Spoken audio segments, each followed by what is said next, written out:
आपके समक्ष आप देख सकते हैं लखनपुर स्थित 150 सीट का मेडिकल कॉलेज, जो कि founder chairperson sir doctor BS विश्वास आपको समर्पित है। इस ऐतिहासिक पलों के लिए महाराज जी हम आपको नमन करते हैं, आपका स्वागत, वंदन एवं अभिनंदन करते हैं।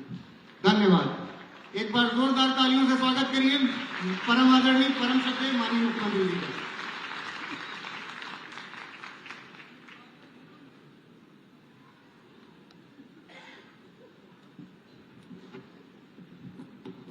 धन्यवाद सर। मैं माननीय उच्च शिक्षा मंत्री उत्तर प्रदेश श्री योगेंद्र उपाध्याय जी से विनम्र अनुरोध करती हूँ कि वो रामा विश्वविद्यालय प्रांगण में उपस्थित सभी उपाधि धारकों को अपने ओजस्वी वाणी द्वारा उनका उत्साहवर्धन करें, उनका प्रेरणा स्रोत बने।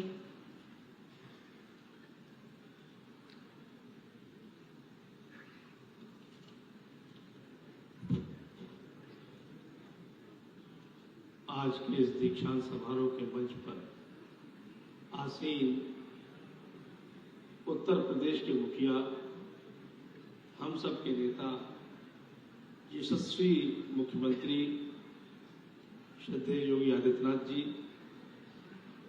विधानसभा जिनके नेतृत्व में नए आयाम छू रही है, ऐसे हमारे विधानसभा अध्यक्ष श्री सतीश महाना जी, कुलाधिपति रामा विद्यालय डॉक्टर सूरज PS कुशवाहा जी, कुलपति रामा विश्वविद्यालय डॉक्टर प्रणव सिंह जी, श्री राम जी प्रांत प्रचारक राष्ट्रीय स्वयंसेवक संघ, हमारे मंत्रिमंडल में सहयोगी साथी श्री राकेश सजान जी कैबिनेट मंत्री, क्षेत्रीय अध्यक्ष प्रकाश पाल जी, श्रीमती प्रमिला पांडे मेयर कानपुर, श्रीमती प्रतिभा शुक्ला राज्य मंत्री महिला कल्याण, मंचासीन माननीय विधायकगण, कार्य परिषद विद्या परिषद के सदस्यगण, उपस्थित महानुभाव, छात्र छात्राओं, सबसे पहले मैं उन सभी छात्र छात्राओं को बधाई देना चाहता हूं जिन्होंने आज अपने जीवन का एक मुकाम हासिल किया है,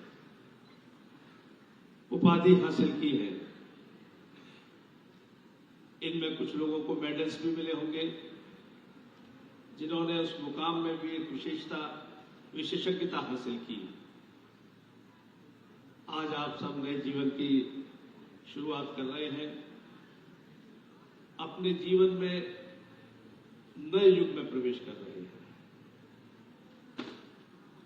कोई भी सफलता को अंतिम बिंदु मानकर नहीं चलना चाहिए।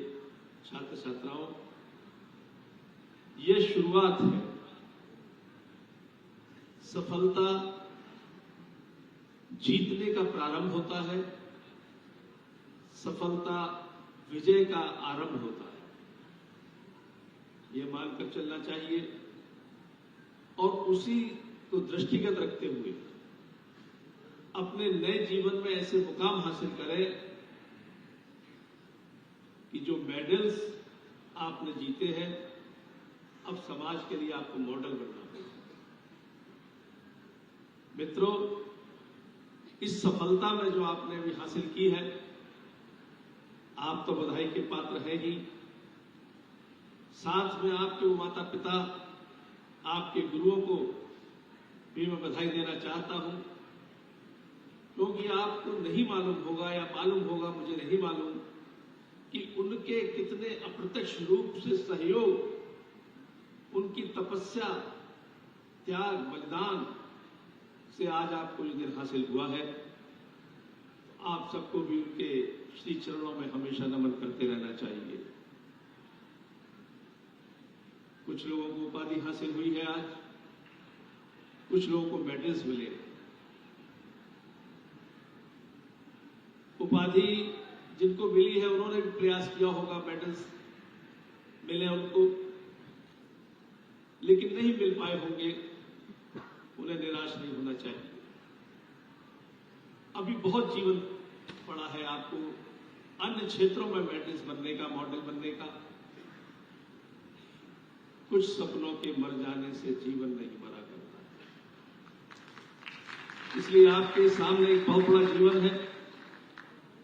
आपको उनको चुनौती के रूप में स्वीकार करना चाहिए। वास्तव में अब चुनौती का जीवन आपका शुरू हो रहा है। अभी तक आपने पढ़ा था, कुछ सीखा भी होगा, लेकिन अब उसके लिए नया चुनौती है आपको अपने जीवन में कुछ लक्ष्य तय करने के लिए। और लक्ष्य व्यक्तिगत भी हो सकते हैं और होते भी हैं, लेकिन छात्र छात्राओं को मैं कहता हूं कि व्यक्तिगत लक्ष्य साधते समय यह भी ध्यान रखना चाहिए कि हमको सामाजिक दायित्व भी है हमारे ऊपर, सामाजिक लक्ष्य भी उसमें जुड़े और इस देश का भी हम पर एहसान है। देश ने भी हमको बहुत कुछ दिया है, तो राष्ट्र हित के भी लक्ष्य, आपके व्यक्तिगत लक्ष्य ऐसे हो जो सामाजिक हित और राष्ट्र हित को भी साधते हो। देश हमें देता है सब कुछ, हम भी तो कुछ देना सीखें, यह भाव होना चाहिए अपने लक्ष्य प्राप्ति में। और मित्रों, जो भी कोई बड़ा बना है या जिसने कोई बड़ा किया है, उसने व्यक्तिगत लक्ष्य से कहीं ऊपर राष्ट्र हित के लक्ष्य को या सामाजिक हित के लक्ष्य को साधा है। उन बड़े लोगों के जो जीवन चरित्र होता है या कार्य पद्धति होती है, कार्यशैली होती है, वो हमारा मार्गदर्शन भी बनती है। मंच पर आसीन हमारे नेता, उत्तर प्रदेश के यशस्वी मुख्यमंत्री योगी आदित्यनाथ जी इस बात का उदाहरण है। जब उनको इस प्रदेश का दायित्व सौंपा गया था,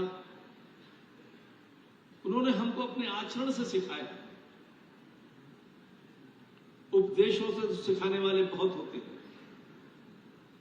लेकिन आचरण से सिखाए। जब उन्हें अवसर मिला तो उन्हें समाज के लिए, प्रदेश के लिए और देश के लिए जो किया है वो अविस्मरणीय बन गया है, स्वर्णाक्षरों में लिखने योग्य बन गया है। मात्र 2 विषय में आपके सामने कुछ न जाने कितने हैं, एक लंबी श्रृंखला है उनके किए गए कृतित्वों की, जो उदाहरण है। मात्र 2 विषयों पर मैं आपका ध्यान आकर्षित करूंगा। कानून व्यवस्था, कौन नहीं जानता इस प्रदेश का क्या आलम था, कैसे माफिया सड़कों पर घूमा करते थे खुलेआम, अपराधों का जखीरा था ये प्रदेश, अपराधियों का ये जन्मदाता था ये प्रदेश। क्योंकि राजनीतिक लोगों का संरक्षण था और संरक्षक बने हुए थे, पालते पोसते थे। और ये कुछ ऐसा प्रदेश बन गया था कि यहां पर कोई भी इन्वेस्टर आने को तैयार नहीं होता था।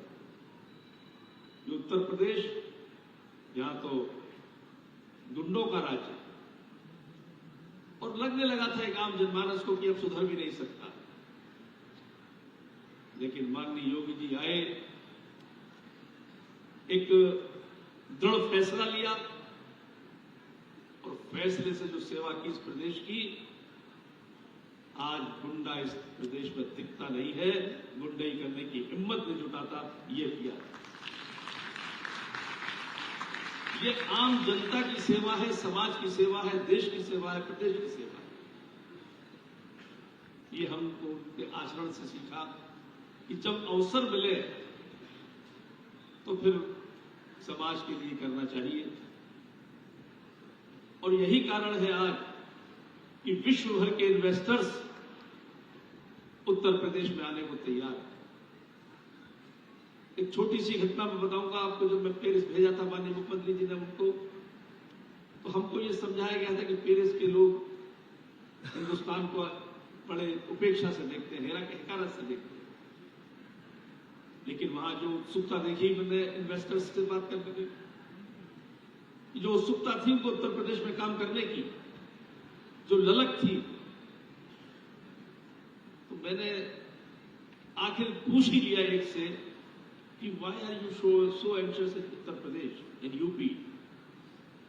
एक सेंटेंस में उस व्यक्ति ने कागर में सागर भरा था, बोले थे वो, बिकॉज देयर इज योगी। यानी सिर्फ उनके जो सेवाएं उन्होंने की, उससे विदेश तक में धमक थी, हनक थी, और विदेशी भी आना चाहते थे। शिक्षा क्षेत्र से हमें जुड़े हुए हम लोग, शिक्षा क्षेत्र में कौन नहीं जानता इस प्रदेश में, इस ऐसा दुर्भाग्यशाली कोई भी प्रदेश शायद ही होगा, उत्तर प्रदेश था, जिसके राजनीतिक दल कहा करते थे युवाओं से कि आप हमको वोट दीजिए, हमको सत्ता दीजिए, हम आपको नकल का अधिकार देंगे। ढचला बैठ चुका था इस शिक्षा व्यवस्था, तार तार हो चुकी थी, बंटा ठार हो चुका था वास्तव में कहा जाए। ऐसे में माननीय मुख्यमंत्री जी ने, योगी जी ने सत्ता संभाली थी। अपने प्रथम कार्यकाल में पूरी व्यवस्था को पटरी पर लाए, और दूसरे कार्यकाल में ये योगी टूर आया है, जो इतिहास कायम किया है मित्रों, इतिहास कायम किया। नए विश्वविद्यालय खोले। आप सोचिए, कल्पना कीजिए, हिंदुस्तान की आजादी को 70 साल हो गए थे, लेकिन 6 कमिश्नरी ऐसी थी जहां सरकारी विश्वविद्यालय नहीं थे। पिछले संकल्प पत्र में उन्होंने संकल्प लिया था कि हर कमिश्नरी में एक सरकारी विश्वविद्यालय देंगे, और दिया। 2 साल के अंदर वो संकल्प पूरा किया। आज 17 निजी विश्वविद्यालयों को एलओपी मिल चुकी है, एलओआई के लिए भी लंबी कतार है। शिक्षा के नाम पर जब यहां पर लोग पढ़ने नहीं आते थे, उत्तर प्रदेश शिक्षा को बड़ा हेय माना जाता था। आज उत्तर प्रदेश शिक्षा का हब बनता जा रहा है। उत्तर प्रदेश हिंदुस्तान में सर्वाधिक ग्रेडेड प्राप्त विश्वविद्यालय अब उत्तर प्रदेश में है। यह परिवर्तन आया है उत्तर प्रदेश की शिक्षा माननीय योगी जी के नेतृत्व में। नई शिक्षा नीति, उस शिक्षा अंतिम छोर तक कैसे पहुंचे, इसके लिए नई शिक्षा नीति दी है उन्होंने। हम उनसे सीखते हैं। ये हमारा सौभाग्य है कि हमें ऐसा नेतृत्व मिला। तो मैं ये कहना चाह रहा हूं इस माध्यम से कि हमको जो अवसर मिले, जो अब आपको मिलने जा रहा है, कुछ ऐसा करें जो समाज के लिए हो, देश के लिए हो। उनका आचरण हमको सिखाता है। यह शिक्षा है। हमारा सौभाग्य ऐसा हमको नेतृत्व मिला है, जिसके लिए कह सकते कि तन समर्पित, मन समर्पित और ये जीवन समर्पित। तन समर्पित, मन समर्पित और ये जीवन समर्पित। चाहता हूं मातृभू मैं तुझे कुछ और भी दूं। ये 2 पंक्तियों का साकार रूप देखना है तो योगी जी है। हमको इनसे, इनके आचरण से शिक्षा लेनी चाहिए। हम नए अपने जीवन में प्रवेश कर रहे हैं, इनसे सीखना चाहिए कि हमको क्या करना है। हजारों बरस नरगिस अपनी बेनूरी पे रोती है। हजारों बरस नरगिस अपनी बेनूरी पे रोती है। बड़ी मुश्किल से होता है चमन में दीदार। आज हमको इनका नेतृत्व मिला है, इनके आचरण से हम सीख रहे हैं, अवसर मिला है। तो इस अवसर में हम कुछ ऐसा करें मित्रों कि आने वाले भारत के निर्माता बने। राष्ट्रभक्ति वही है कि समाज ने जो हमको दिया है, ये समाज से जो हमने लिया है, उसका निष्ठा से, पूरी परिश्रम से हम पालन करेंगे तो यही देशभक्ति की सबसे सरल परिभाषा है। विकसित भारत के निर्माण के हमारे प्रधानमंत्री जी ने कल्पना की है कि 2047 तक विकसित भारत का निर्माण होगा। विकसित राष्ट्रों की श्रेणी में भारत को खड़ा करना है, उन्होंने विजन दिया है इस देश के लोगों को।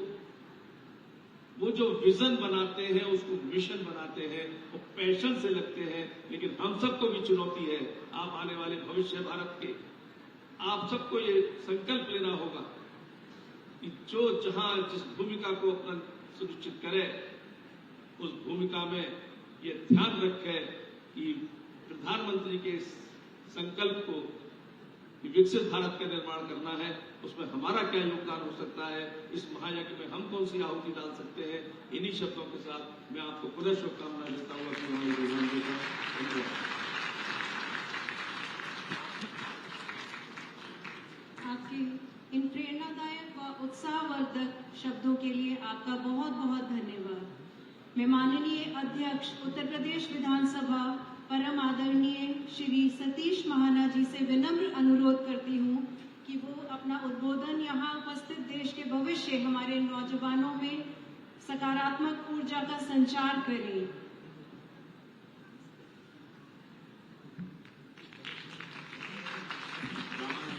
इस दीक्षांत समारोह के अवसर पर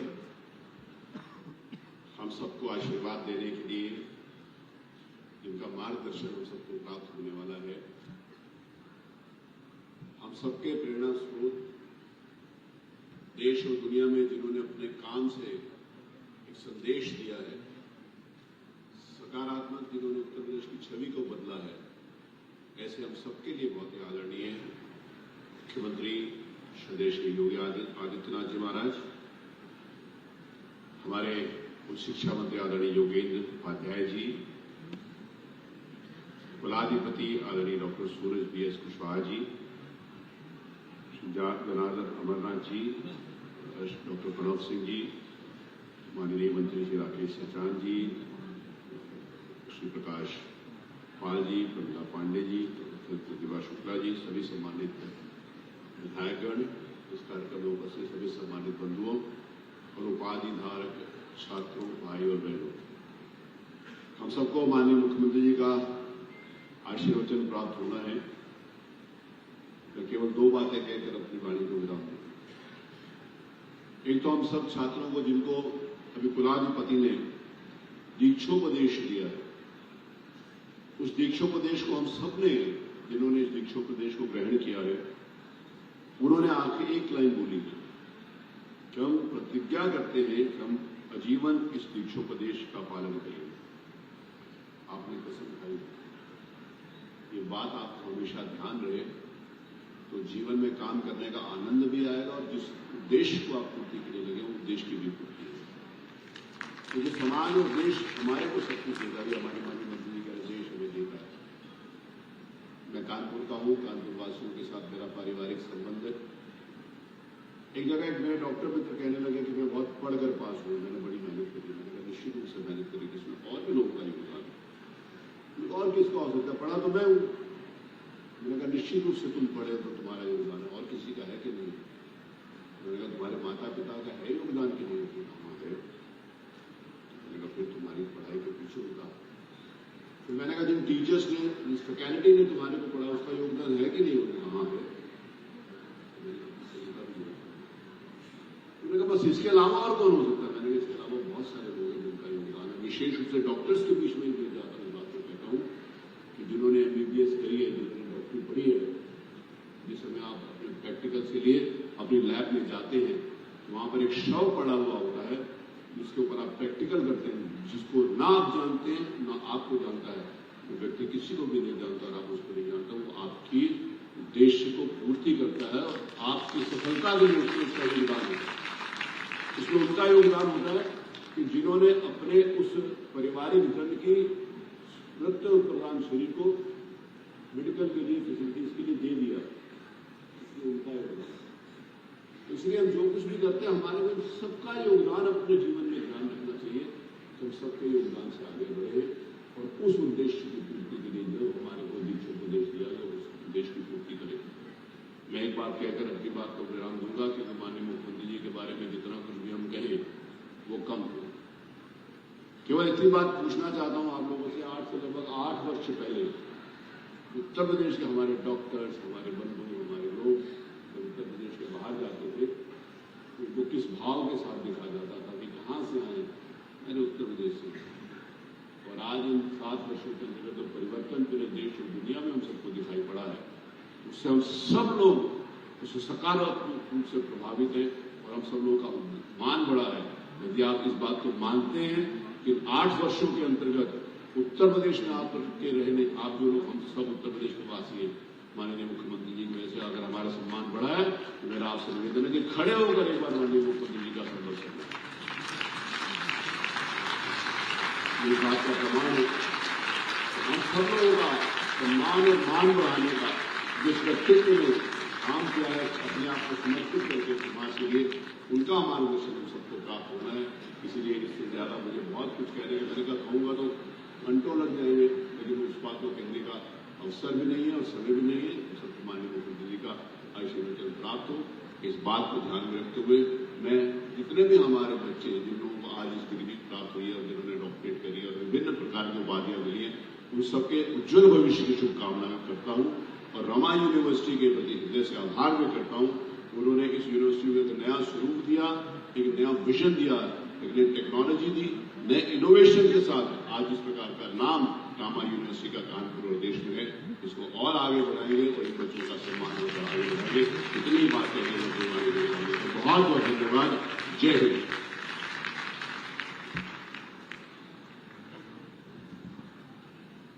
हमारी नौजवान पीढ़ी में नव ऊर्जा का संचार करने के लिए आपका बहुत बहुत धन्यवाद व आभार। लीक पर वे चले जिनके चरण दुर्बल और हारे हैं, हमारे तो जो हमारी यात्रा से बने ऐसे अनिर्मित पंथ प्यारे हैं। साक्षी हो राह रोके खड़े पीले बांस के झुरमुट की, उनमें गा रही है जो हवा, उसी से लिपटे हुए स्वप्न हमारे हैं। महानुभावों, कविता की ये पंक्तियां हमारे मुख्य अतिथि माननीय श्री योगी आदित्यनाथ जी महाराज, मुख्यमंत्री उत्तर प्रदेश के जीवन को दर्शाती हैं। इस दुनिया में लाखों करोड़ों सरिताएं बहती हैं, सृष्टि में करोड़ों बीज हैं, परंतु हर एक सरिता को समुद्र से मिलकर अपने जीवन के लक्ष्य को परिपूर्ण करने का गौरव प्राप्त नहीं होता और हर एक बीज वृक्ष में प्रस्फुटित नहीं होता। ईश्वर के द्वारा रचित सृष्टि में परिपूर्णता प्राप्त करने का गौरव विरलों को ही प्राप्त होता है। ऐसे गौरवशाली व्यक्ति वे होते हैं जो अपने पुरुषार्थ से जीवन में अपना मार्ग स्वयं प्रशस्त करते हैं एवं कर्मठता और प्रचंड प्रयत्नों से समाज को भी पूर्णता प्रदान करते हैं। इन्हीं शब्दों के साथ मैं हम सबके प्रेरणा स्रोत, सकारात्मक ऊर्जा के परिचायक, परम श्रद्धेय, परम आदरणीय मुख्यमंत्री माननीय श्री योगी आदित्यनाथ जी महाराज, मुख्यमंत्री उत्तर प्रदेश को दीक्षांत उद्बोधन के लिए ससम्मान आमंत्रित करती हूँ।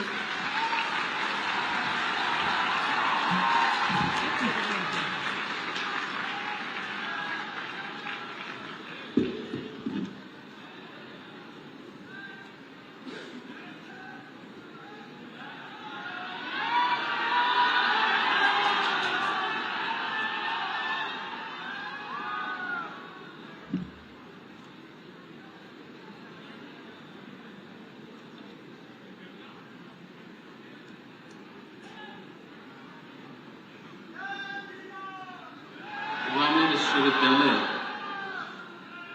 के तृतीय दीक्षांत समारोह में आज के समारोह में जिनकी विशिष्ट उपस्थिति है, उत्तर प्रदेश विधानसभा के माननीय अध्यक्ष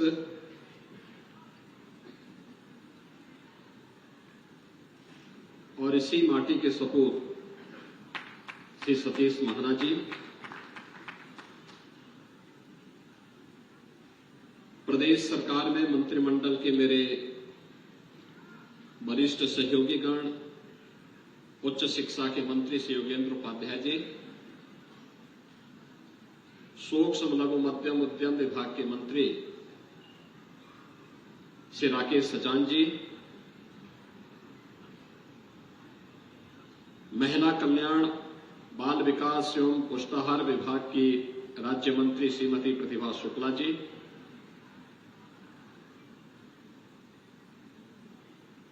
विश्वविद्यालय के कुलाधिपति डॉक्टर सूरज पीएस कुशवाहा जी,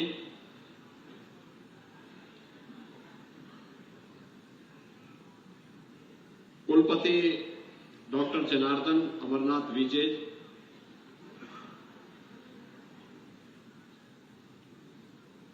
कानपुर की महापौर श्रीमती परिमला पांडे जी,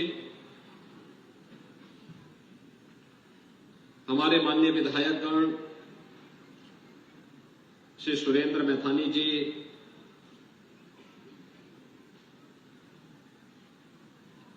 महेश त्रिवेदी जी, अभिजीत सांगा जी, राहुल बच्चा सोनकर जी, विधान परिषद सदस्य अरुण पाठक जी, भारतीय जनता पार्टी के क्षेत्रीय अध्यक्ष श्री प्रकाश पाल जी, इस संपूर्ण कार्यक्रम के संयोजक और रामा विश्वविद्यालय के डायरेक्टर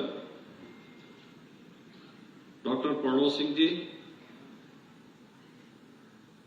विश्वविद्यालय के सभी फैकल्टी मेंबर्स और आज जिन छात्र छात्राओं को उनकी उपाधि वितरित हुई है, रामा विश्वविद्यालय से जुड़े हुए सभी अन्य उपस्थित मेरे युवा साथी छात्र छात्राएं, अभिभावकगण, मेरे लिए यह क्षण अभिभूत करने वाला है। कानपुर जनपद के एक अर्धविकसित क्षेत्र में जो यात्रा 4 दशक पूर्व प्रारंभ हुई थी, जो बीज रोपा गया था, आज एक विराट वट वृक्ष बनकर के एक विश्वविद्यालय के रूप में न केवल शिक्षा का, न केवल स्वास्थ्य का, न केवल तकनीकी ज्ञान का, बल्कि नवाचार, शोध का भी, निवेश और रोजगार का भी एक बेहतरीन केंद्र बनकर के उभरा है। और आज विश्वविद्यालय के तृतीय दीक्षांत समारोह में आपके इस भव्य आयोजन के साथ मुझे जुड़ने का अवसर प्राप्त हुआ है। मैं विश्वविद्यालय के कुलाधिपति, निदेशक, कुलपति और विश्वविद्यालय परिवार के प्रति सबसे पहले हृदय से धन्यवाद देते हुए उपाधि प्राप्त करने वाले सभी छात्र छात्राओं को हृदय से बधाई देता हूं, उनके उज्जवलमय भविष्य के प्रति अपनी शुभकामनाएं देता हूं।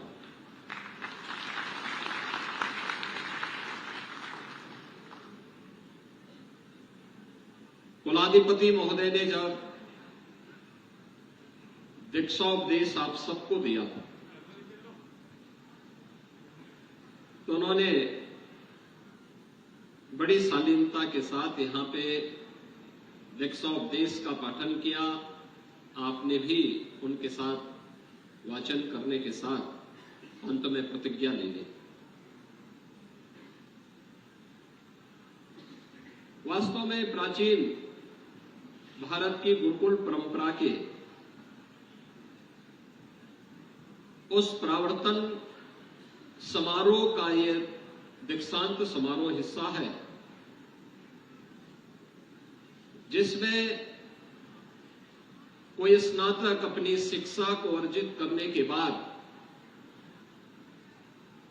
अपने एक नए जीवन में प्रवेश करता है और उस समय विश्वविद्यालय के कुलपति के द्वारा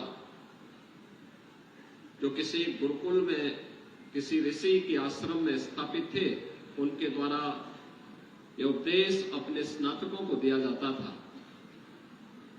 कि सत्यम वद धर्मम चर,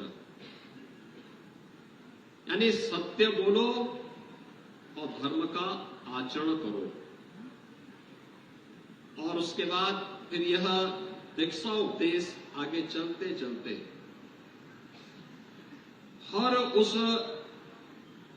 स्नातक के लिए, उपाधि धारक के लिए आवश्यक था कि हम जीवन में कोई ऐसा कार्य नहीं करेंगे जो न केवल इस शिक्षा को बल्कि संस्थान को भी कहीं कटघरे में खड़ा करता हो, यानी उस समय के गुरुकुल की परंपरा को भी कटघरे में खड़ा करता हो। जीवन में अन्य अवसर ऐसे आते हैं जो व्यक्ति को महान बनने का अवसर प्रदान करते हैं, लेकिन यह व्यक्ति के विवेक पर निर्भर करता है कि वह उसको अपने अनुरूप ढालने की सामर्थ्य रख पा रहा है कि नहीं रख पा रहा है, और इसके लिए उसका श्रद्धावान बनना। याद रखना, आप रामचरितमानस पढ़ते होंगे और रामचरितमानस में तुलसीदास जी भी कहते हैं, हमारे शास्त्रों में भी इस बात का बार बार उल्लेख होता है कि श्रद्धावान लभते ज्ञान, यानी जो श्रद्धावान है वही ज्ञान प्राप्त करने का अधिकारी है। जिसके अपने गुरु के प्रति श्रद्धा ही नहीं, मां बाप के प्रति श्रद्धा ही नहीं, वरिष्ठों के प्रति श्रद्धा का भाव ही नहीं, उसको ज्ञान प्राप्त हो भी नहीं सकता। और इसीलिए भारत की परंपरा में प्राचीन काल से इस बात का कहा गया कि देश, काल और पात्रता का ध्यान रखा जाना चाहिए। यह व्यक्ति उसके पात्र है कि नहीं है, और तभी उसको उसके रूप उस प्रकार के ज्ञान से परिपूर्ण करना चाहिए। तैत्तिरीय उपनिषद का यह मंत्र आज हजारों वर्षों के बाद भी भारत के अंदर दीक्षा उपदेश बनकर के हमारे युवाओं को एक भावी जीवन में आगे बढ़ने के लिए प्रेरित करता है। वास्तव में दीक्षा का अंत नहीं है, एक नए जीवन की शुरुआत है, एक नवीनता का शुभारंभ है।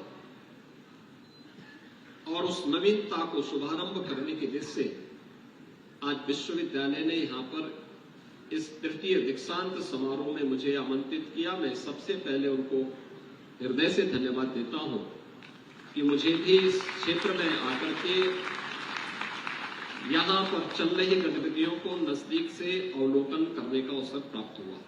मैंने पहले भी कहा ना कि एक शिक्षण संस्थान कैसे उपयोगी है और कैसे राष्ट्र निर्माण में अपना योगदान दे पा रहा है, इसकी एक झलक हम लोग इसी में देख सकते हैं।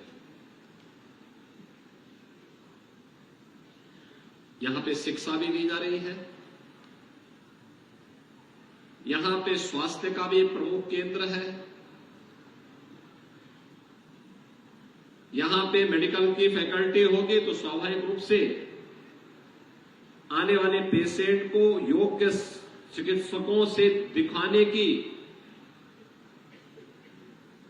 एक अवसर भी उन्हें प्राप्त हो जाता है।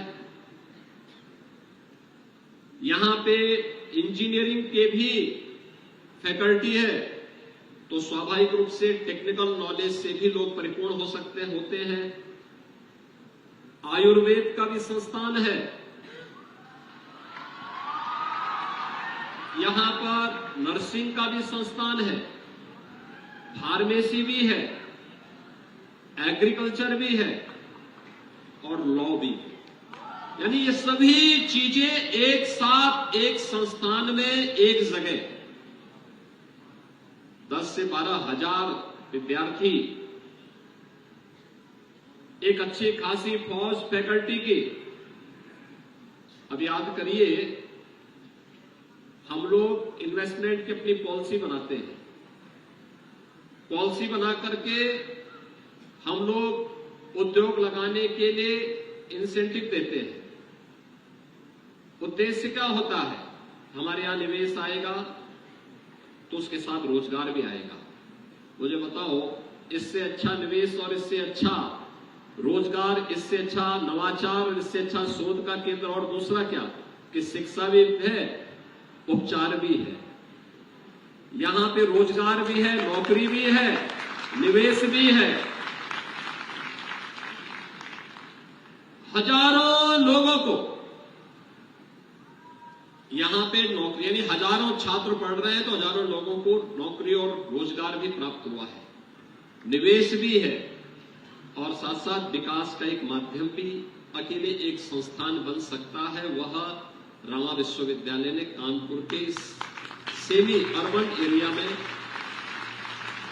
अपने आप को स्थापित करके वो साबित किया है।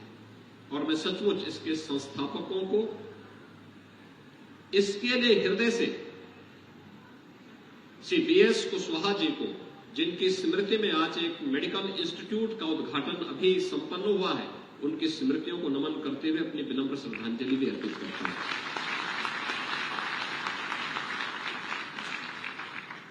आप भारतीय दृष्टि देखिए कितनी महान थी। हमने सत्य बोलने की बात की है अपने विद्यार्थी से। हमने ये नहीं कहा कि एन केन प्रकारेण डिग्री प्राप्त कर लिया है तो अब एन केन प्रकार रोजगार प्राप्त करो, नहीं। धर्म के मार्ग पर चलो, यानी सत्य का आचरण करने के साथ साथ धर्म के मार्ग का अनुसरण करने के लिए, धर्म के मार्ग का अनुसरण करने की जब मैं बात कर रहा हूं तो धर्म का मार्ग बहुत विराट है। और वास्तव में दुनिया के अंदर धर्म को किसी ने समझा है तो भारतीय ऋषि ने समझा है। उसने उसको उपासना विधि तक सीमित नहीं रखा है। उसने ये नहीं कहा, आप याद करिए, भारत के अंदर किसी भी ऋषि ने ये नहीं कहा कि जो मैं कह रहा हूं वही सत्य है, कभी नहीं कहा। हम कभी इस बात के आग्रही नहीं है कि जो मैं कह रहा हूं वही सत्य है। आपकी मर्जी, आपको अच्छा लगता है मेरी बात को मानो, नहीं अच्छा लगता मत मानो। जो अच्छा लगता है देश के लिए, समाज के लिए जो अच्छा हो उसका आचरण करके आगे बढ़ो। ये जरूरी नहीं है, कोई भी भारत का सनातन धर्मावलंबी ये नहीं कह सकता है कि वह तभी हिंदू है जब वो मंदिर जाएगा। जो जाएगा वह भी है, जो नहीं जाएगा वह भी है। कोई बाध्यता नहीं उसके लिए। यह आवश्यक नहीं कि मैं वेदों को मानूं न मानूं, मैं शास्त्रों में विश्वास करूं न करूं, तब भी मेरा हिंदुइज्म कहीं बाहर नहीं जाने वाला मुझसे, वह मुझे तब भी जोड़ करके लेके चलता है। इतनी विराटता, इतनी विशालता, क्योंकि हमने धर्म को क्या कहा? धर्म क्या है? धर्म को हमने उपासना विधि तक सीमित नहीं किया, किसी एक इष्ट तक और किसी एक ग्रंथ तक सीमित नहीं किया। वेद तो दुनिया के सबसे प्राचीन ग्रंथ, वेदों की परंपरा हजारों वर्षों की परंपरा है, सृष्टि के उद्भव के समय की परंपरा है। एक ऋषि ने नहीं रचा, अनेक कालखंड, एक लंबा कालखंड में अलग अलग ऋषियों ने अलग अलग ऋचाएं रची। श्रवण की परंपरा थी, गुरु शिष्य को बोलता था, शिष्य उसको अंगीकार करता था। एक लंबे समय तक ये चलता रहा और 5000 वर्ष पहले महर्षि वेदव्यास के नेतृत्व में ऋषियों की एक बड़ी मंडली ने उसको संहिताबद्ध करते हुए लिपिबद्ध करने का काम किया। और यह कार्य कहीं और नहीं हुआ, यह कार्य हुआ था आपके जनपद सीतापुर के ही नैमिषारण्य में। भारत के वैदिक ज्ञान की पूरी परंपरा है, जिसको आज जिस रूप में आप देख रहे हैं। जब मैं आया, विश्वविद्यालय में आया, मैंने डॉक्टर प्रणोद सिंह के रूम में देखा, वहां पे चारों वेद थे, 18 पुराण इन्होंने रखे हुए थे। आप भी देखें, आज भी हर वह भारतीय परिवार, हर वह सनातन धर्मावलंबी अपने घर में सजो के रखता है। इसलिए रखता है क्योंकि उसको मालूम है ये हमारी धरोहर है, ये हमारी पहचान है। हमारा ऋषि तो कहता है कि धर्मस्य तत्त्वम निहितम गुहायाम महाजना एन गतः सपंथा, यानी धर्म का तत्व बहुत सूक्ष्म है, उसको हर व्यक्ति नहीं समझ पाएगा। इसलिए महापुरुष जो कहे, उन महापुरुषों के मार्ग का अनुसरण कर लो, सबसे सरलता का मार्ग। और इसलिए हमारी भारतीय परंपरा ने बहुत जो संक्षिप्त व्याख्या धर्म की कहा कि भाई जो सांसारिक उत्कर्ष का मार्ग प्रशस्त इस जीवन में कर ले, और इस जन्म के बाद जब व्यक्ति मरेगा तो हमारे परलोक के लिए भी मार्ग जिससे प्रशस्त होता हो, वही मार्ग धर्म का है, वही धर्म है। धर्म को उसी के साथ जोड़ा गया है, और इसीलिए कर्तव्य, सदाचार और नैतिक मूल्यों के का जो प्रवाह है, उसी को भारतीय परंपरा ने धर्म माना। धर्म की व्याख्या दुनिया के अंदर किसी और ने नहीं अंगीकार की। उन्होंने तो कहा कि जो मैं कह रहा हूं यही सत्य है, आप मानोगे तो इसके उपासक मानो जाओगे, इसके अनुयायी माने जाओगे, नहीं तो तुम्हें बहिष्कार करते हैं, तुम्हें निकाल बाहर करते हैं। भारत ने कभी नहीं किया, कभी नहीं किया। भारत ने चारवाक को भी ऋषि माना, जिसने वैदिक धर्म को माना ही नहीं, जो एकदम नास्तिक था। भारत ने बुद्ध को भी सम्मान दिया, एक अवतार के रूप में मान्यता दी, जिन्होंने वेदों की व्यवस्था पर विश्वास नहीं किया।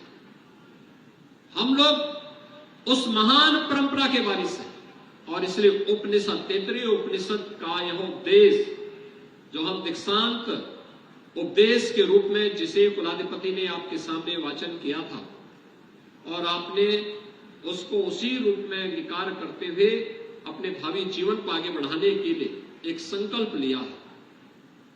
वास्तव में यह आपके जीवन को एक नवीन सांचे में आगे बढ़ाने का एक अवसर भी आपके पास होता है, और इस अवसर पर मुझे आज आपके बीच आने का अवसर प्राप्त हुआ। विश्वविद्यालय का यह परिसर, विश्वविद्यालय के अंदर चल रही गतिविधियां, विश्वविद्यालय के अन्य कार्यकलाप, इस सभी को बहुत नजदीक से अवलोकन करने, देखने का एक अवसर मेरे सामने था।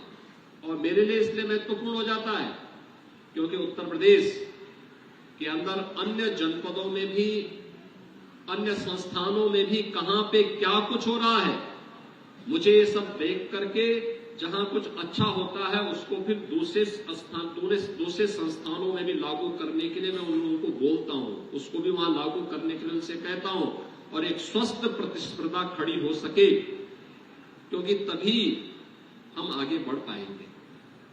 और उस दृष्टि से मुझे यहां पर आज आने का अवसर प्राप्त हुआ। मुझे अपने युवा साथियों से एक बात कहनी है, और वह रामा विश्वविद्यालय के युवाओं से भी कहनी है। याद रखना कि आपकी जो उम्र है, यह आप अपने विषय में तो पारंगत होंगे ही, लेकिन साथ साथ हमें देश, काल और समाज की वर्तमान परिस्थितियों की जानकारी भी हर स्थिति में होनी चाहिए। एक युवा प्लानवादी नहीं हो सकता, वह समय और काल प्रवाह से अपने आप को अबाधित नहीं मान सकता, और इस दृष्टि से भारत का इतिहास एक गौरवशाली इतिहास को लिखता है। ये उम्र आपकी ऐसी है जो हर प्रकार की चुनौती से जूझने की एक जज्बा अपने पास रखता है, हर विपरीत परिस्थिति को अपने अनुकूल लाने की सामर्थ्य रखता है। याद करिए, अयोध्या का राजकुमार श्री राम जब मात्र 16 वर्ष के हैं, 14 वर्ष का वनवास हो जाता है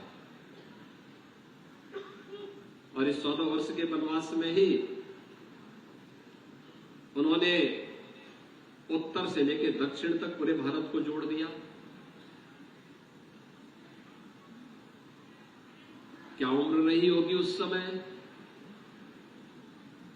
जब उन्होंने दंडकारण्य में जाकर के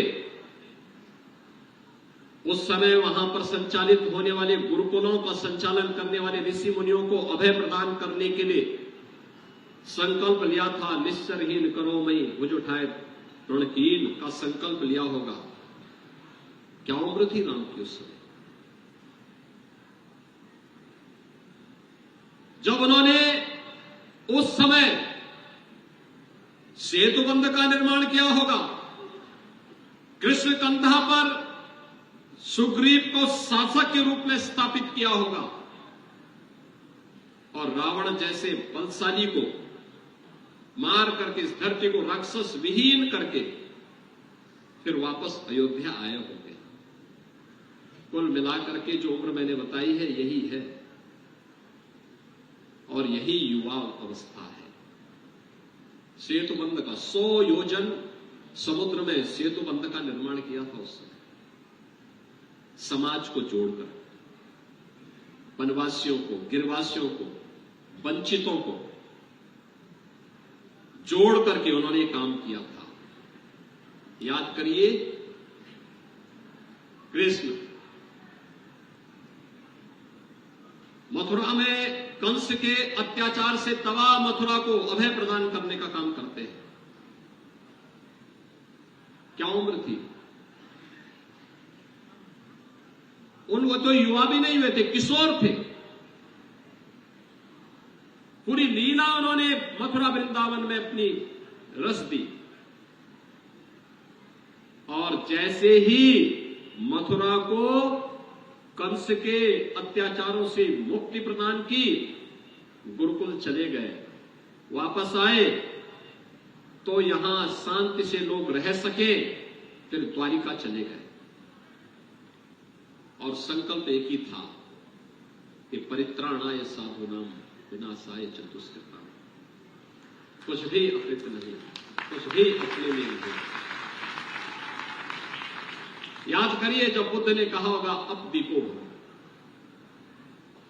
पूरी दुनिया को निर्माण का संदेश देने के लिए क्या करना है, एक पंक्ति में उन्होंने सबको समझा दिया। याद करिए, आदि शंकराचार्य केरल में जन्मे थे। देश के अंदर 4 कोनों में 4 पीठों की स्थापना कर गए। सनातन धर्म की ध्वजावाहक के रूप में उन्होंने पूरे देश को जिस जागरण के साथ जोड़ा था, मात्र 32 वर्ष की उम्र तक जिए थे। मात्र 32 वर्ष की उम्र तक जिए थे। जो हट राखे धर्म को तिहि राखे करतार का उद्घोष करने वाले महाराणा प्रताप जब पहला युद्ध लड़े थे, उनकी उम्र मात्र 27 वर्ष थी और लड़ किससे रहे थे? अकबर से। अकबर के पास 1 लाख से अधिक की सेना थी और महाराणा प्रताप के पास मात्र 22,000 की सेना थी। लगातार 30 वर्ष तक युद्ध करते रहे। अकबर को उन्होंने नाकों चने चबाने का काम किया था, अपने सारे दुर्ग सभी किलों को वापस लेने का काम किया। छत्रपति शिवाजी महाराज, गुरु गोविंद सिंह जी महाराज, उनके 4 साहबजादे, अजीत सिंह, जुझार सिंह, जोरावर सिंह, फतेह सिंह, क्या उम्र थी? 7 साल, 9 साल, 11 साल, 14 साल यानी युवावस्था में भी नहीं पहुंचे थे, किशोर अवस्था थी। लेकिन देश के लिए कुछ करना है। मैं अपनी झांसी हरगिज नहीं दूंगी। इसका उद्घोष करने वाली झांसी की रानी लक्ष्मीबाई जब 1857 में प्रथम स्वातंत्र समर लड़ी थी,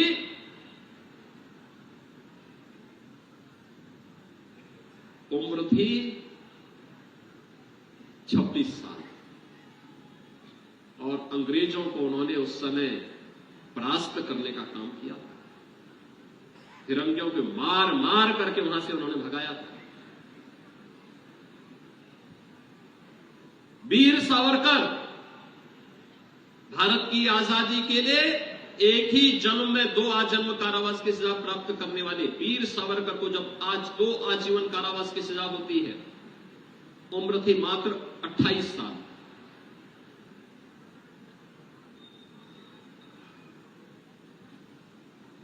इस भारतवर्ष में 100 बार मेरा जन्म हो,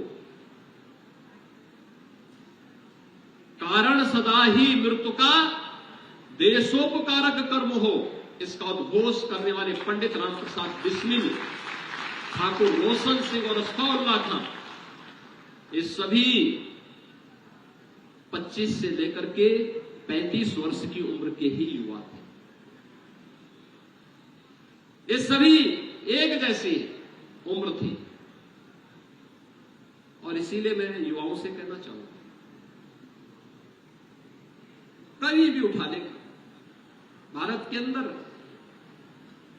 ये तो देश की परिस्थितियां ऐसी थी, उन स्थितियों में जिन महापुरुषों ने एक नई दिशा दी, देश को एक नई दिशा दी, देश की धारा को बदलने का काम किया था, वे सभी युवा थे। कोई भी उसमें अन्य नहीं था, युवा था। एक युवा क्या नहीं कर सकता। विज्ञान के क्षेत्र में भी हुआ, शोध के क्षेत्र में, इनोवेशन के लिए भी बहुत कुछ हुआ और भारत में ही नहीं दुनिया के अंदर। कहते हैं दृष्टिबाधितों के लिए ब्रेन लिपि की खोज फ्रांस के जिस वैज्ञानिक ने की थी,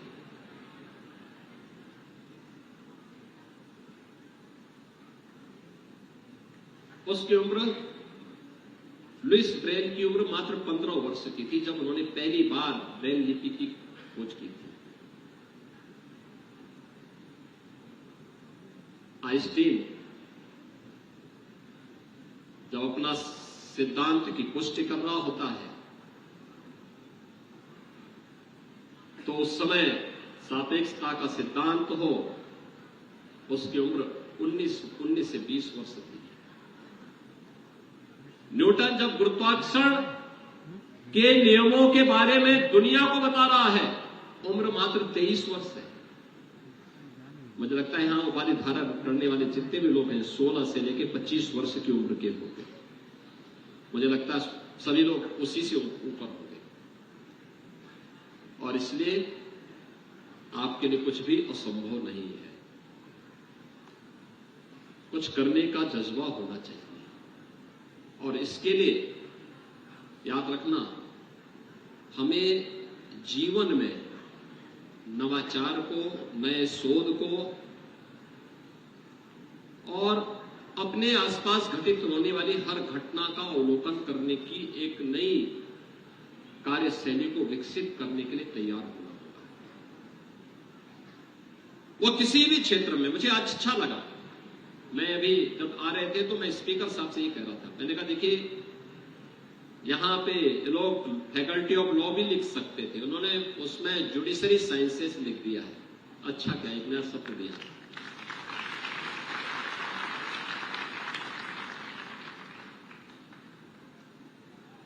हमारे आसपास घटित होने वाली हर घटना हमारे लिए एक अवसर होता है कुछ सीखने की, कुछ जानने की,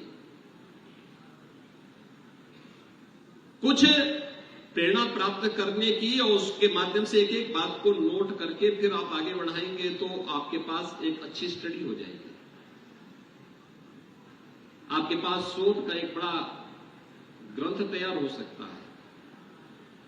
आपके पब्लिकेशन नेशनल और इंटरनेशनल जर्नल में छपेंगे। हमें आदत डालनी पड़ेगी, लिखने की आदत डालनी पड़ेगी। टेक्नोलॉजी से पीछे नहीं भागना होगा।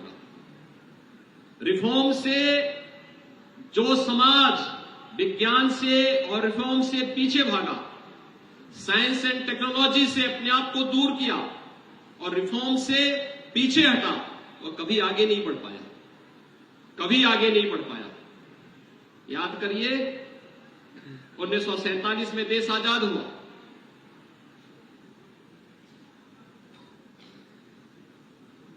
उन्नीस तक इस देश में केवल 0.5% लोगों के पास टेलीफोन की सुविधा थी। 0.5% लोगों के पास। 80 करोड़ की आबादी में आधे लोगों यानी 0.5% लोग 0.5% लोगों के पास टेलीफोन, लैंडलाइन टेलीफोन की बात कर रहा हूं मैं। उसके बाद थोड़ा प्रयास हुआ, ये 2% तक पहुंचा और जैसे ही रिफॉर्म के लिए सर्दार अटल जी के नेतृत्व में 1999 में कदम उठाए गए, आज भारत के अंदर 100 करोड़ लोगों के पास अपना स्मार्टफोन है। 100 करोड़ लोगों के पास, और ये सस्ता भी है। टेक्नोलॉजी जब फैलती है, विस्तार लेती है, तो सस्ती भी होती है। नहीं तो टेलीफोन के कूपन बिकते थे। टेलीफोन के लिए, लैंडलाइन टेलीफोन के लिए भी सिफारिश करवानी पड़ती थी। हर चीज को कैद करके रखेंगे, कुछ लोगों का बिजनेस भले ही चल सकता है, लेकिन आप उससे समाज और राष्ट्र का कल्याण नहीं कर सकते। और ऐसे ही मैं आपसे कहना चाहूंगा, हमें जीवन के हर क्षेत्र में सरकार अपने स्तर पर प्रयास कर रही है। हम प्रदेश के अंदर, हम लोग जब आए थे तो हमारी 8 कमिश्नरी ऐसी थी 18 में से जहां कोई विश्वविद्यालय नहीं था। हमने कहा भी पहले चरण में प्रयास करो कि हर कमिश्नरी में विश्वविद्यालय खोले, गवर्नमेंट विश्वविद्यालय खोले। हमने खोले। आज सभी कमिश्नरी में एक एक विश्वविद्यालय प्रदेश के अंदर हम लोगों ने सरकार की तरफ से दिया और फिर विश्वविद्यालय के लिए निजी क्षेत्र को भी हम आगे लेकर के आए। और निजी क्षेत्र के विश्वविद्यालयों में जिन जनपदों में गवर्नमेंट का विश्वविद्यालय नहीं, उन जनपदों में हमने, निजी क्षेत्र ने भी कोई विश्वविद्यालय नहीं बनाया है, वहां पर हम लोगों ने एक इंसेंटिव देकर के, एक पॉलिसी ला करके नए विश्वविद्यालय बनाने के लिए निजी संस्थानों को प्रेरित किया। और मुझे बताते हुए प्रसन्नता है कि 26 से अधिक ऐसे विश्वविद्यालय अब तक प्रदेश के अंदर निजी क्षेत्र में भी बने हैं। प्रदेश के अंदर 1947 से लेकर के 2017 तक 70 वर्षों में मात्र 12 मेडिकल कॉलेज गवर्नमेंट के बने थे। प्रदेश में जब कोविड-19 ने दस्तक दी थी, मार्च 2020 में कोविड के बारे में हम समझने लग गए। अप्रैल में मैंने पूरी प्रदेश के अंदर की एक स्टडी कराई कि भाई मुझे बताओ कि कितने जिले ऐसे हैं जिनके पास आईसीयू नहीं है। हम आश्चर्य करेंगे, 75 में से 36 जनपद ऐसे थे जिनके पास आईसीयू का एक भी बेड नहीं था। अब कोविड के क्या दुष्प्रभाव हो सकते हैं, इससे बचाव के लिए हमें क्या कुछ करना है, इसके लिए अब कार्य प्रारंभ हुआ। और उसके बाद फिर हम लोगों ने तय किया था कि नहीं, हम मेडिकल कॉलेज तो हमें बनाने पड़ेंगे, गवर्नमेंट भी बनाए और निजी क्षेत्र को भी हम प्रोत्साहित करें। और मुझे बताते हुए प्रसन्नता है कि आज उत्तर प्रदेश में 75 में से मात्र 8 से 10 जनपद ऐसे बचे हैं जहां मेडिकल कॉलेज नहीं तो सब में एक मेडिकल कॉलेज का निर्माण हो चुका है। मैं भी रामा ग्रुप से ही बात कर रहा था कि हमारे कुछ जनपद ऐसे हैं जहां पर अभी मेडिकल कॉलेज नहीं बन पाए हैं। चित्रकूट है, महोबा है, हमीरपुर है, हाथरस है, कासगंज है, संत कबीर नगर है, श्रावस्ती है। और हमने पॉलिसी भी ला दी है, हम उसमें लैंड में भी और कैपिटल एक्सपेंडिचर जो वहां होना है उसके लिए भी हम सहयोग कर रहे हैं, स्टेट गवर्नमेंट से सहयोग कर रहे हैं। जिन जनपदों में विश्वविद्यालय नहीं वहां पे कोई निजी क्षेत्र का विश्वविद्यालय स्थापित करेगा, उसमें भी हम सहयोग कर रहे हैं। यानी ये इसलिए जिससे हम एक स्वस्थ प्रतिस्पर्धा को फिर आगे बढ़ा सके, स्वस्थ प्रतिस्पर्धा को आगे बढ़ा सके। 70 से 75 एकड़ क्षेत्रफल में प्रतिदिन 1000-1500 लोग उपचार की सुविधा प्राप्त करें, 4000-5000 लोग सीधे रोजगार प्राप्त कर लें, हजारों छात्र अपने जीवन को संवारने और सजाने के लिए तैयार हो सके, देश को अलग अलग क्षेत्र में अच्छे युवा मिल सके। ये कौन से निवेश से मिल सकता है? ये केवल शिक्षा से संभव हो सकता है, स्वास्थ्य से संभव हो सकता है, जो रामा विश्वविद्यालय ने यहां पे करके दिखाया।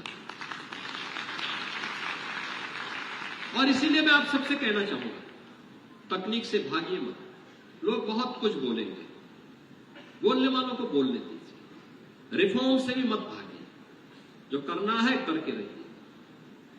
याद रखना, कोई भी तकनीक आती है, कोई भी रिफॉर्म होता है, उसका विरोध होता है, प्रारंभिक विरोध होगा। उनको आईना दिखाना चाहिए टेलीकॉम के क्षेत्र में जो क्रांति देश के अंदर आई है। आज आप पूरी दुनिया आपके सामने है, टेलीकॉम में कहां तक हम पहुंच गए। मुझे याद है जब 1998 में उषा अपना फोन लेके आया था, मोबाइल फोन लेके आया था, और मोबाइल फोन लेके आया था तो उसकी एक कॉल की कीमत थी 16 रुपये। मैंने 1 महीने इस्तेमाल किया, मेरा बिल आ गया 10,000 रुपये। तो मैंने उसी दिन फोन रख दिया। मैंने कहा यार अब तो इसको रख दो। आज जब मैं मोबाइल फोन देखता हूं तो इनकमिंग भी और आउटगोइंग भी फ्री, और अब तो उसमें क्या क्या सुविधाएं हो चुकी हैं। यानी 2G को लेके इतना बवाल हुआ था देश के अंदर, अब 3G आ गया, फिर 4G आया, 5G को लेके लोगों में आशंका थी, वह थी, लोगों ने उसको भी स्वीकार कर लिया। अब 6G की तैयारी चल रही है। ये जी का सिलसिला कहां तक आगे बढ़ता जाएगा आप देखते रहिए, उसके लिए अपने आप को तैयार करिए।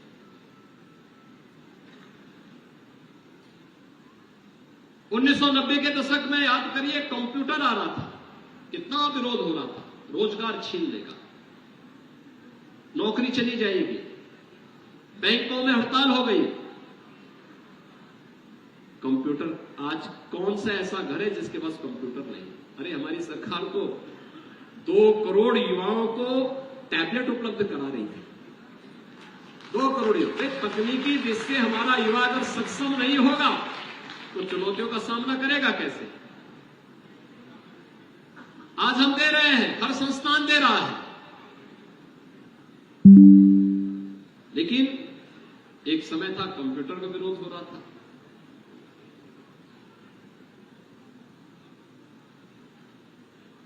जो भी कुछ नया आएगा प्रारंभिक विरोध होगा। ये विरोध हुआ होगा जब प्रेस आया होगा, तब भी विरोध हुआ होगा, लिखने वालों ने विरोध किया होगा, साहब हमारा धंधा चौपट हो जाएगा। लेकिन कुछ लोगों के लिए आप बड़े समुदाय को, पूरे समाज और पूरे देश के विकास की यात्रा को बाधित नहीं कर सकते। उनके जीवन में आने वाले परिवर्तन को आप रोक नहीं सकते। ऐसे ही केस आया तब भी विरोध हुआ। हमने कभी इसका काहे विरोध कर रहे हैं? तो मैं समझ गया कि जो तेल चोरी करते हैं वो लोग विरोध कर रहे होंगे, क्योंकि गाड़ियों के लोकेशन पता लग जाएगा कहां पे कौन गाड़ी है। अन्य चीजों के बारे में भी लोगों ने शुरू किया। आखिर हरेक उसका विरोध हुआ, और विरोध हर नए कार्य का होगा, हर रिफॉर्म का होगा। अभी आप देखना, अब तो कहां तक पहुंच चुकी है दुनिया। चैट जीपीटी के क्षेत्र में हम चले गए हैं, एआई के माध्यम से आज देश में दुनिया कहां से कहां तक पहुंच रही है। आप मुझे बताइए कि आर्टिफिशियल इंटेलिजेंस और ऑटोमेशन कितने लोगों को बेरोजगार कर देगा, और क्या आप इसको रोक पाएंगे? ये रुकने से नहीं रुकने वाला है। हमें उसके बीच से रास्ता निकालना पड़ेगा। अब उससे भी आगे हम निकल चुके हैं, क्रिप्टो करेंसी में आ गए हैं। उससे भी आगे जाकर के आईओटी में, इंटरनेट ऑफ थिंग्स में हम लोग आगे बढ़ चुके हैं। दुनिया आगे बढ़ चुकी है, हम उससे अपने आप को पीछे नहीं कर सकते। और ये सिलसिला तो कहां से कहां तक पहुंचेगा। हां, अलग विषय है। आर्टिफिशियल इंटेलिजेंस ने एक तरफ हमारे जीवन को सरल और सुगम किया, दूसरी तरफ डीप फेक की समस्या भी हमारे सामने आई कि पूरी की पूरी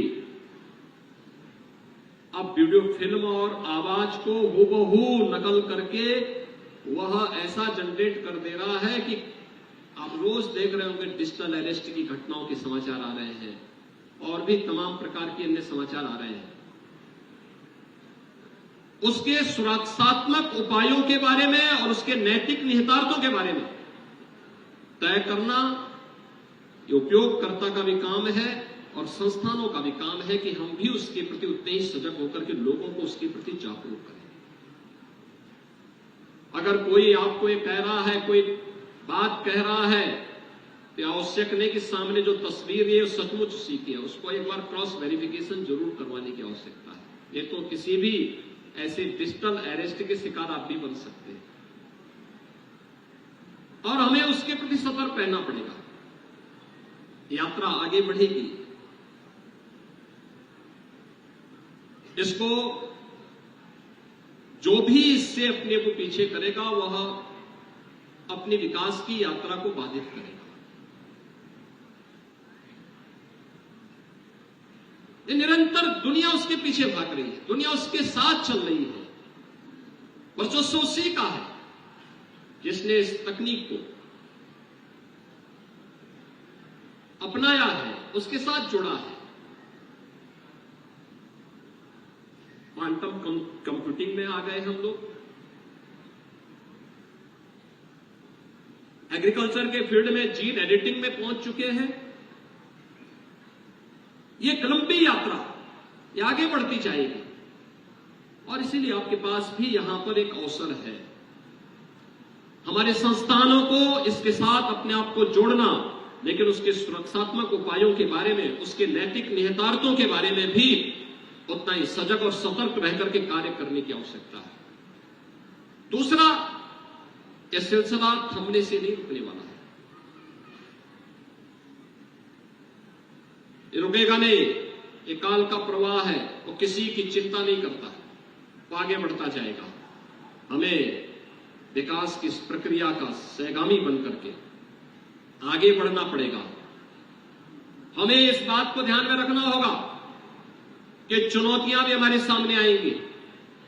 इन चुनौतियों का मुकाबला करते हुए हम पूरी मजबूती के साथ आगे बढ़ने का अगर कार्य करते हैं, कोई कारण नहीं कि जो चुनौती हमारे सामने आज के समय में साइंस एंड टेक्नोलॉजी के इस युग में सबसे बड़ी चुनौती जो हमारे सामने बनी हुई है, वह चुनौती है कि मनुष्य को मनुष्य बने रहना और मनुष्य को मनुष्य बने रहने के लिए ही संस्थान को अपने सभी छात्र छात्राओं को उसके साथ जोड़ना पड़ेगा, उन्हें ज्ञानवान बनाना पड़ेगा, उन्हें शीलवान बनाना पड़ेगा, उन्हें अनुशासित सिपाही के रूप में उनके सामने एक टारगेट रखना पड़ेगा जो प्रधानमंत्री मोदी जी ने देशवासियों के सामने रखा है। याद रखना, हमारा व्यक्तिगत स्वार्थ कोई मायने नहीं रखता। हम सबके सामने एक लक्ष्य होना चाहिए, वह है राष्ट्र धर्म का।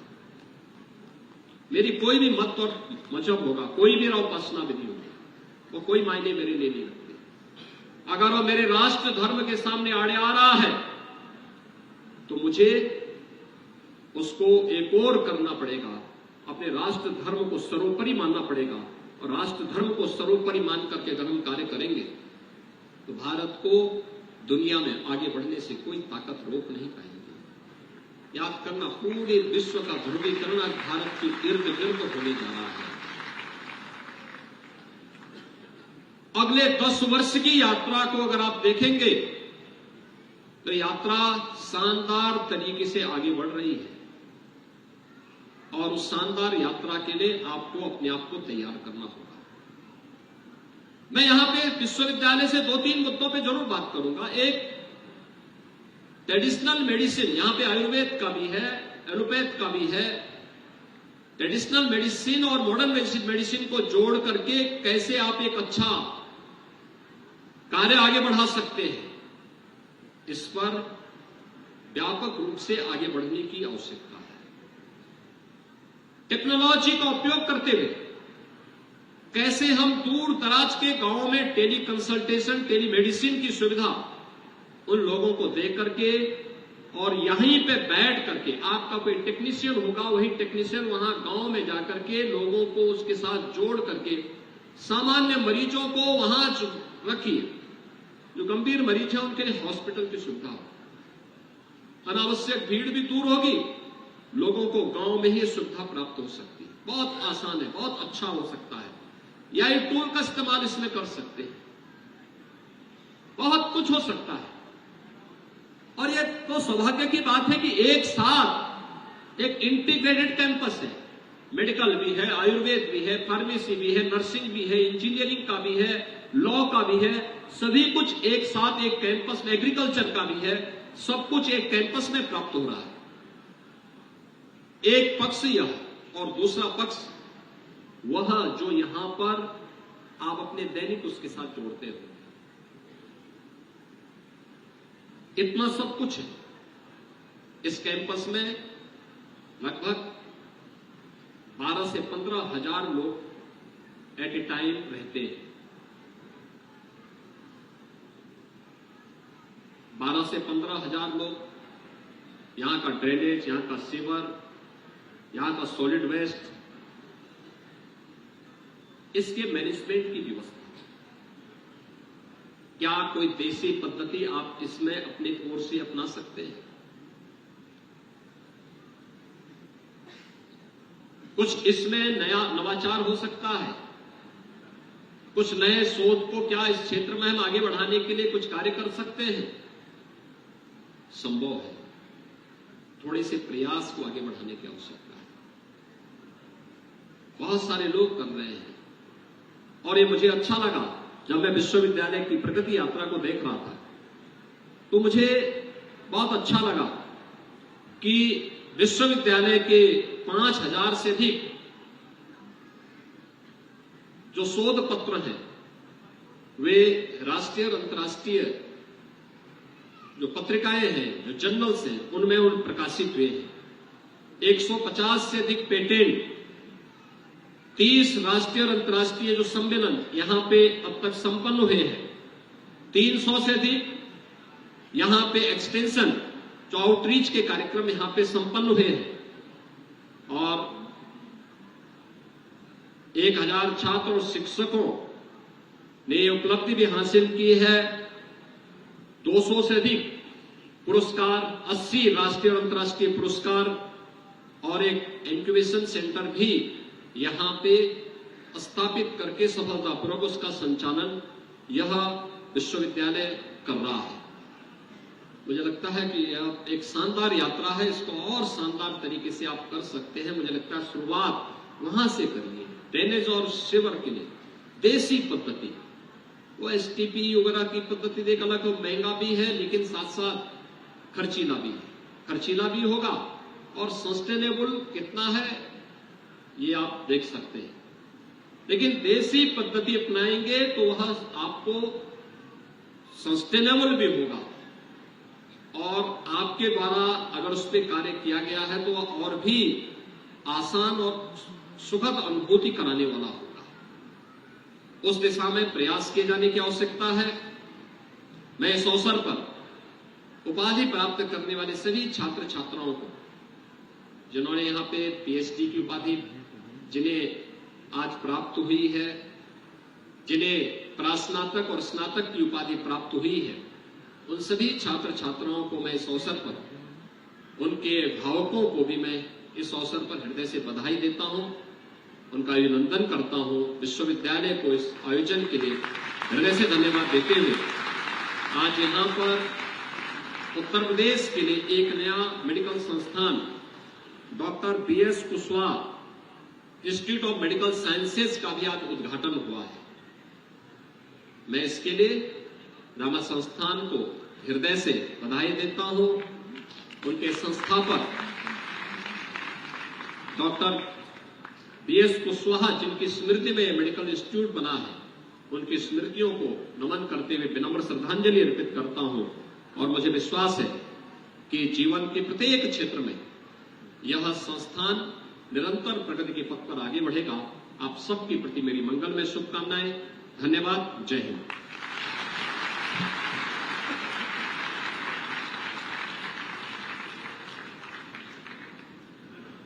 इस अनुप्राणित करने वाले आशीर्वचन के लिए आपका बहुत बहुत धन्यवाद। आपके वचन हम सबके लिए सदैव प्रेरणा स्रोत रहेंगे।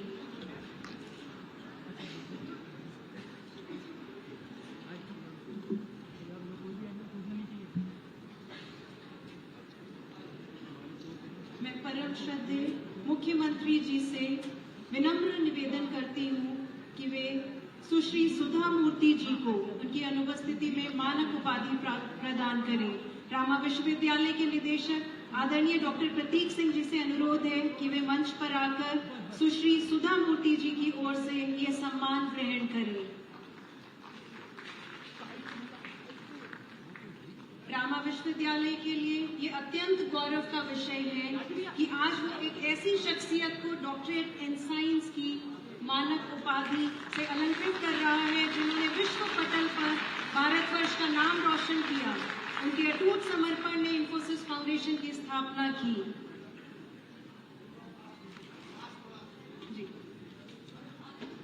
परीक्षा नियंत्रक महोदय से अनुरोध है कि वे विश्वविद्यालय के विभिन्न पाठ्यक्रमों में सफल हुए छात्र छात्राओं को उनकी शैक्षणिक उत्कृष्टता के लिए पदक एवं प्रमाण पत्र ग्रहण हेतु प्रस्तुत करें। सुरभि यादव, सोमेंद्र त्रिपाठी, समीर कुमार मिश्रा, राघवेंद्र सिंह, योगेंद्र कुमार मिश्रा, अभय चौहान, अंजलि,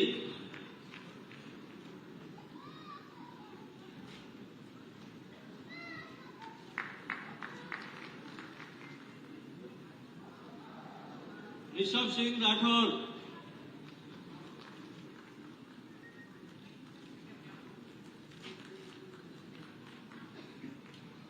शालिनी चौरसिया,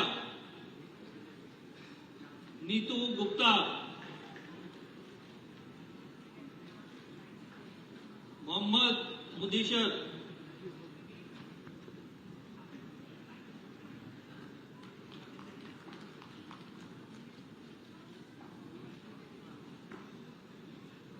अमित कुमार कानू, उल्लास दीक्षित,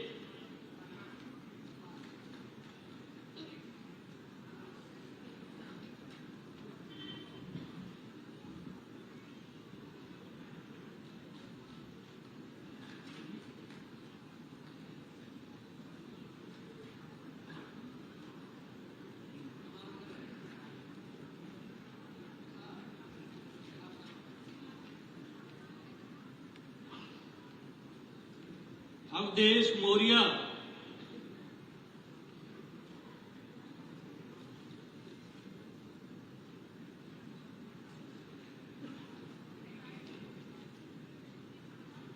हिमांशु वर्मा,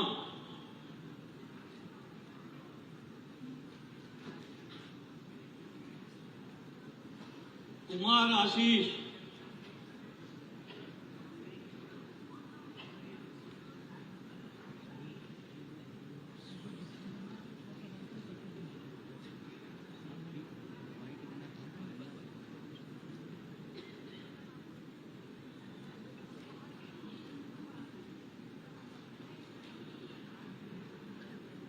मानसी गुप्ता,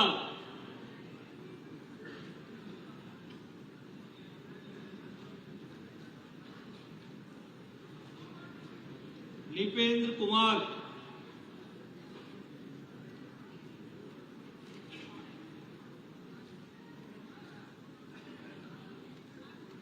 शुभाकरी मिश्रा,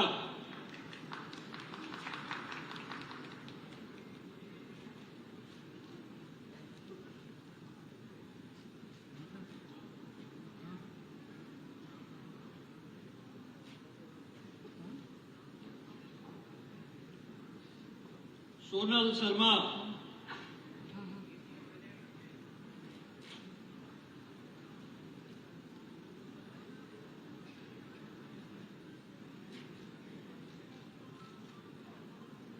श्रिया पाल,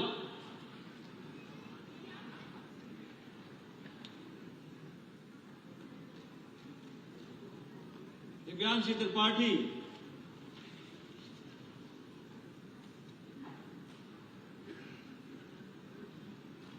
विकास कुमार कुशवाहा,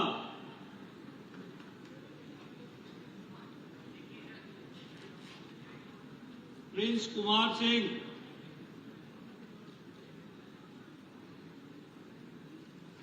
निकिता मोतवानी,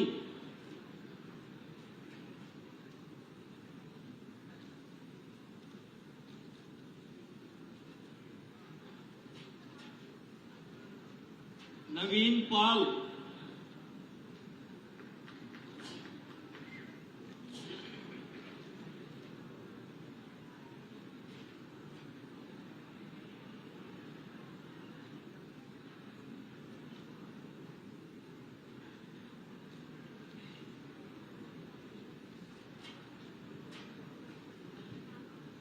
हेमलता,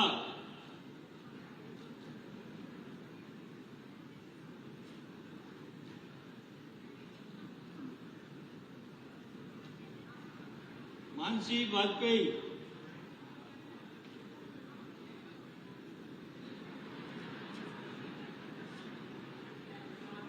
राशिका मिश्रा,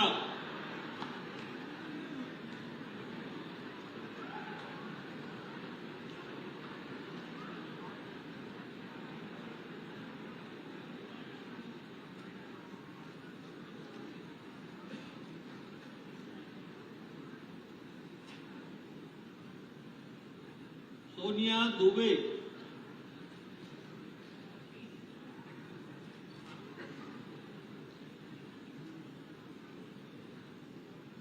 ज्योति बिंद,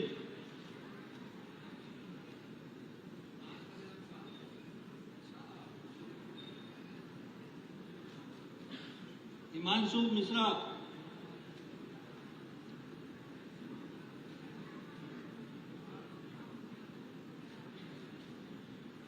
ओबी नायक,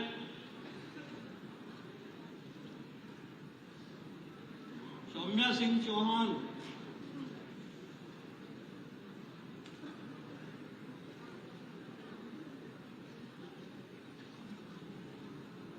आयुषी,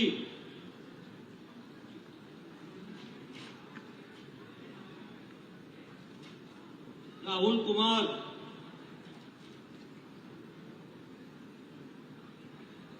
अनुराग अवस्थी, सुंदर अफजा,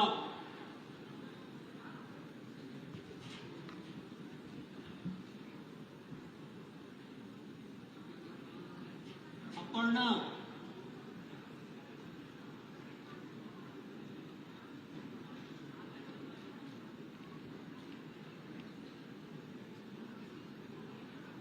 अभिषेक कुमार वर्मा,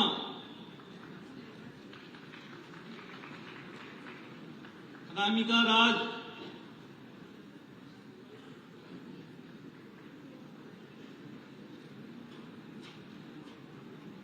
चिग्नेत्री चौहान,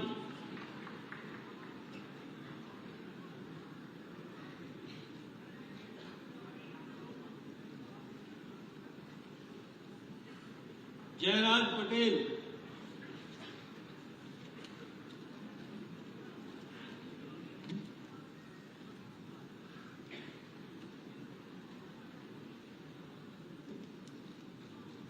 धन्यवाद सर। सभी गणमान्य व्यक्तियों से निवेदन है कि वे यहाँ क्रम से आगे आ जाए। सभी मेडल प्राप्तकर्ताओं से निवेदन है, सभी विद्यार्थी जिन्हें मेडल आज प्राप्त हुए हैं व पीएचडी उपाधि मिली है, कृपया वे समूह चित्र के लिए आगे आ जाए। पंक्तिबद्ध तरीके से कृपया वे आगे आ जाए।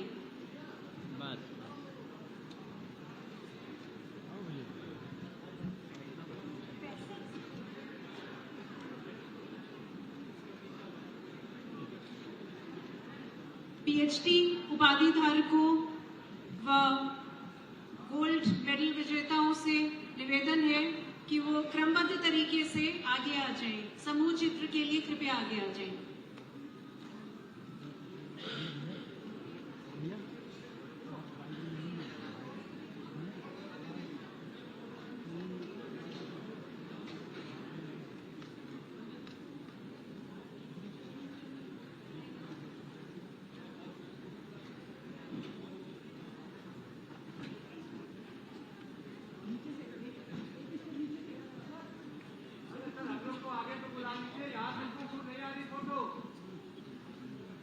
आगे बुला लीजिए।